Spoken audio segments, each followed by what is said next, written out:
My name's Curtis Miedema, and I'm the owner of Miedema Honey Farm. I grew up working with my parents on the honey farm. That's how I learned how to be a beekeeper, and this year we were able to buy my parents out, and we're the owners of Miedema Honey Farm in Barhead, Alberta.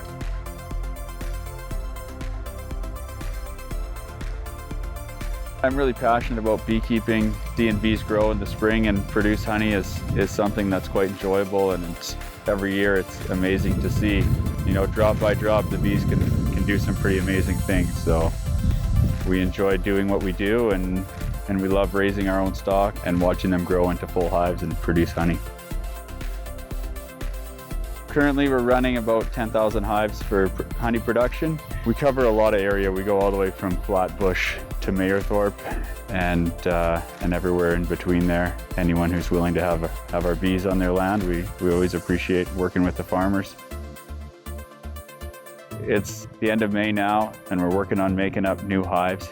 So we're taking from the stronger ones and raising new queens and some purchased queens as well to build up new hives and make up for the ones we lost over the winter.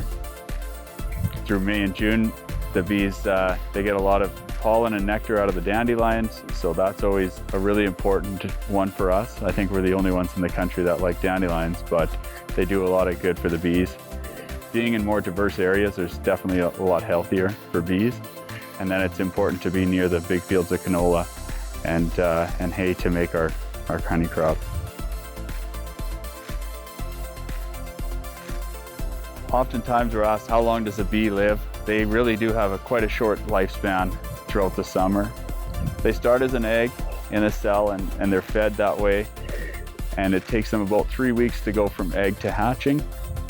And once a bee hatches, it spends the first few weeks of its life as a nurse bee or a house bee, and it feeds the larvae and cleans up and prepares the comb for the honey and the brood. And once it's a little bit older and mature, then it becomes a forager, and then it flies out into the fields and carries on foraging pollen and then nectar. And a honeybee will only produce about a half a teaspoon of honey in its entire life. A honeybee will only live about 4 to 6 weeks when full production is on. People ask us why we use smokers when we're working the bees. And using a little bit of smoke just calms the bees down, and it masks a lot of their pheromones when they tell the other bees that there's a danger to the hive and that they should attack. By using a little bit of smoke, you calm them down, and you can easily work without too much protective gear if you take your time and use enough smoke. Big question that we always get is, how often do you get stung, or have you ever been stung? And getting stung is a part of beekeeping, but it's not really as bad as what people might think. We get stung every day when we're handling the bees, but oftentimes it's just from being a little bit rough or not using enough smoke. Bees themselves are not aggressive, and they don't want to sting you, because if they do, then they die. So honeybees are pretty friendly, and they're off doing their thing, and for the most part, if you don't bother them, they don't bother you. Okay, so if anyone was thinking about starting into bees, I would say to them, make sure that you know what you're getting into.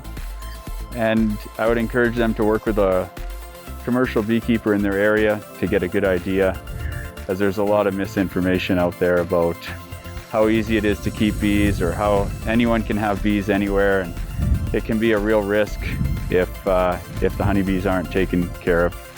A real risk to other people's bees and livelihoods around you. And it's a great, exciting way to make a living.